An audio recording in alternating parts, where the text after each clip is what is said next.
Meu caro pastor Hernandes, como é que vai? Vou bem, Thiago. E você? Eu vou bem também. Você tá muito elegante, hein, rapaz? Tá chique demais. Depois casou, ficou até mais bonito. Casamento melhora a gente, viu, pastor? Deus te abençoe, Thiago. Amém. Caroline tá cuidando bem de mim lá. É isso aí. Pastor, conta pra gente como é que tá a questão da tenda na Igreja Presbiteriana de Pinheiros. A todo vapor. A todo vapor. Estamos muito entusiasmados, porque agora vamos poder acolher 1.500 pessoas em cada culto. Isso vai facilitar por demais a logística e estamos muito animados. Pois bem, esse é o Trocando Ideias, um programa de perguntas e respostas com o pastor Hernandes, oferecido pela Igreja Presbiteriana de Pinheiros, uma produção da Luz para o Caminho em Campinas. Você vai ver a vinheta e a gente volta já já.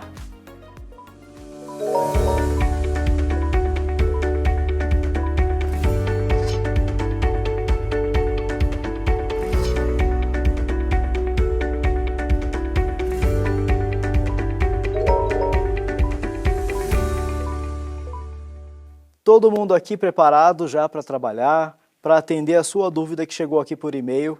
Tá com a sua dúvida em casa, quer aproveitar esse momento, aproveite esse espaço. Você tem aqui Reverendo Hernandes Dias Lopes para te ajudar. Mande e-mail para cá, trocandoideias@lpc.org.br. Quem fez isso foi a Stephanie Silva. E ela diz o seguinte: pastor, eu gostaria de saber, nos nossos cultos, nós devemos adorar a Trindade ou nós devemos prestar o nosso culto ao Pai, ao Filho e ao Espírito Santo? Como devemos adorar em nossos cultos? Ele deve ser voltado a alguém especificamente da Trindade? É uma boa pergunta, Veja bem, nós cremos num só Deus, que subsiste em 3 pessoas: o Pai, o Filho e o Espírito Santo. Nós devemos adorar o Deus Pai, o Deus Filho, o Deus Espírito Santo. Nós devemos cantar louvores ao Deus Pai, ao Deus Filho, ao Deus Espírito Santo. Nós devemos orar ao Deus Pai pela mediação do Deus Filho no poder do Deus Espírito Santo. Então, não é possível num culto você apenas adorar uma das pessoas da Trindade, em prejuízo da outra. Nós adoramos o Deus Pai, o Deus Filho, o Deus Espírito Santo. Quando você termina o culto público, encerra-o com a bênção apostólica, que a graça do Senhor Jesus, que o amor de Deus, o nosso Pai, que a comunhão do Espírito Santo sejam com todos. Então você batiza uma pessoa na igreja em nome do Pai e do Filho e do Espírito Santo. O culto é a Trindade excelsa, as 3 pessoas da Trindade. Obrigado, que é pastor. um só Deus. Muito bom. Eu vou aqui para a pergunta da Fátima. Olá, equipe do Trocando Ideias. Eu amo o programa de vocês e tenho um grande respeito e admiração pelo pastor Hernandes. A minha dúvida é sobre a passagem bíblica de Marcos 5:11. Qual a finalidade de Jesus permitir que os demônios entrassem nos porcos, sendo que todos eles morrem, e assim depois os espíritos tiveram que sair deles de qualquer forma? Veja bem, por que Jesus fez isso? Esse texto de Marcos 5, ele é cercado de grandes lições, né? Primeiramente, você vê um homem enjeitado da família, um homem foragido da justiça, que está algemado, mas ele quebra os grilhões. Um homem que está nu, dentro de um cemitério, não tem espaço entre os vivos mais, andando entre os sepulcros, gritando de dia e de noite, furioso, tomado por uma legião de demônios. Legião é um termo específico romano, que representa uma corporação de 6.000 soldados romanos.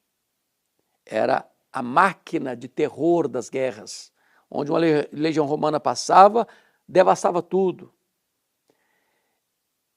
Isso representa para nós algumas lições. Primeiro, para mostrar para as pessoas que o diabo e seus demônios não são um mito, uma lenda.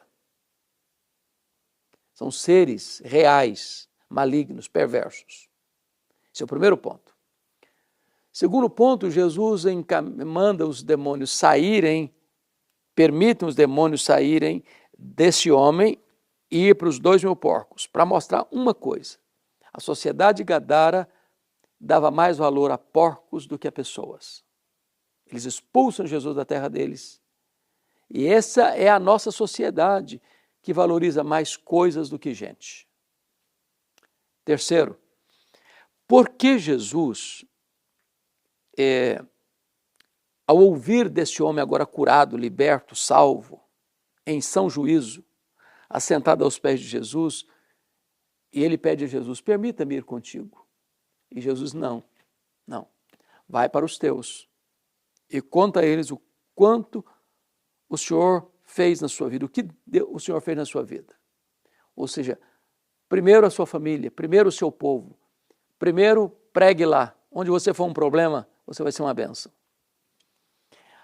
Aí você fica intrigado, porque note, por que Jesus atendeu o pedido dos demônios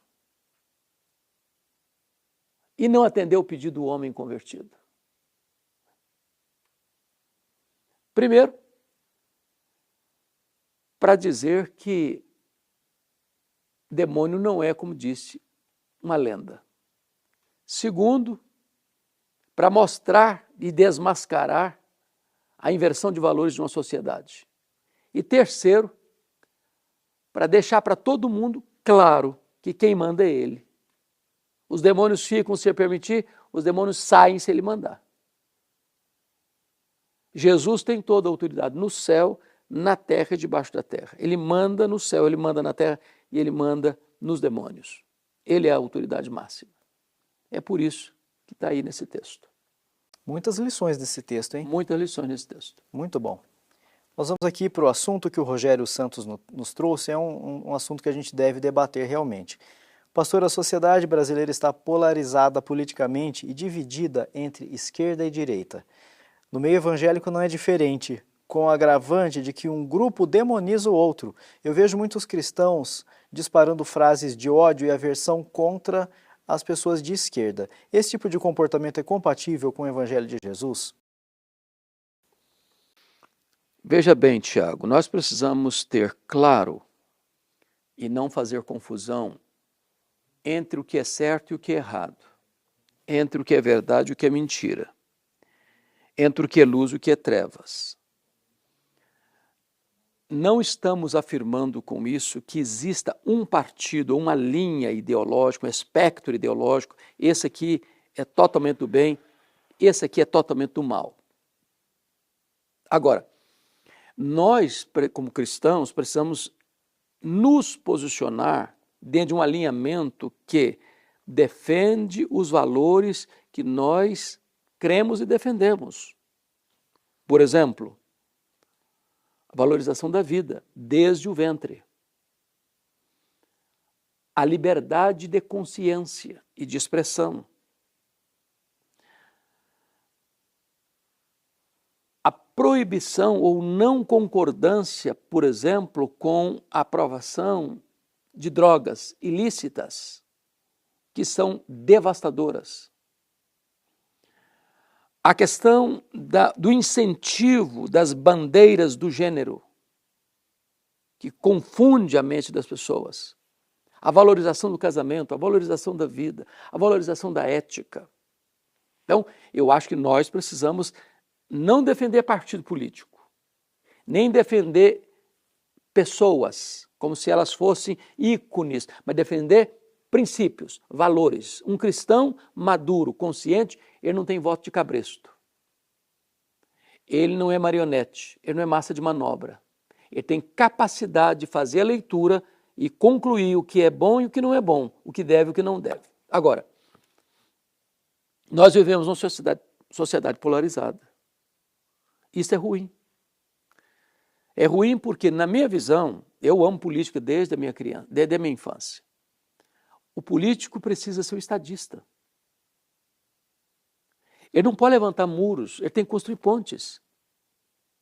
Eu não posso fazer de você meu inimigo figadal, eu preciso convencer você e conquistar você para o entendimento que eu tenho. Um político ganhou a eleição, ele tem que descer do palanque.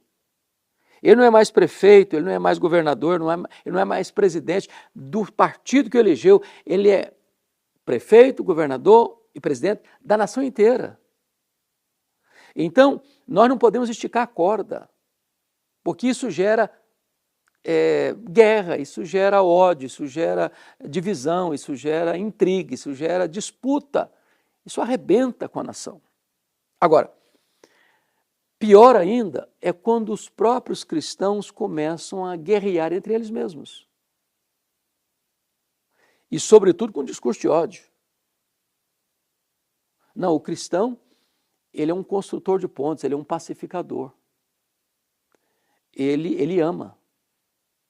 Ele respeita. Se nós pudéssemos aplicar os princípios do cristianismo à política, nós teríamos uma outra realidade no Brasil e no mundo. No Brasil e no mundo. Isso não significa que eu vou ser camaleão, eu vou me adaptar ao ambiente. Não. Eu preciso ter valores definidos, graníticos, inegociáveis. Mas eu preciso me dirigir a quem se opõe a mim com respeito, com dignidade. Porque a minha ética cristã não pode ser só dentro do templo. Ela precisa estar no palco da política. Ela precisa estar no balcão do comércio. Ela precisa estar na mesa administrativa da empresa. Ela precisa estar nos meus relacionamentos pessoais e interpessoais. É assim que eu entendo. Tá aí, então, todas as dúvidas esclarecidas no programa de hoje. Ou de casa, tá de boa aí mexendo no celular, no Instagram? Aproveite para seguir @ArivalDiasCasimiro.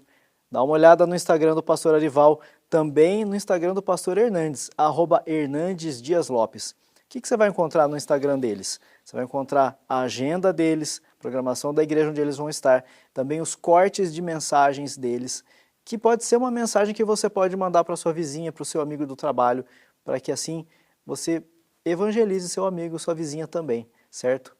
E conte também com a Igreja Presbiteriana de Pinheiros, a gente está lá para servir você. É uma igreja viva, é uma igreja bíblica, é uma igreja missionária, é uma igreja solidária, é uma igreja comprometida com os valores do reino de Deus, que cuida de pessoas. Então, se você mora em São Paulo, venha para cá. E se você mora em qualquer outro lugar, acompanhe toda a programação da igreja pela IPP TV. É isso, né? É isso. Reverendo Hernandes, obrigado então, viu, pela sua presença, sua companhia. É um privilégio. Obrigado você de casa por ter ficado até o final do programa com a gente, viu? Tchau, tchau, gente. Deus abençoe.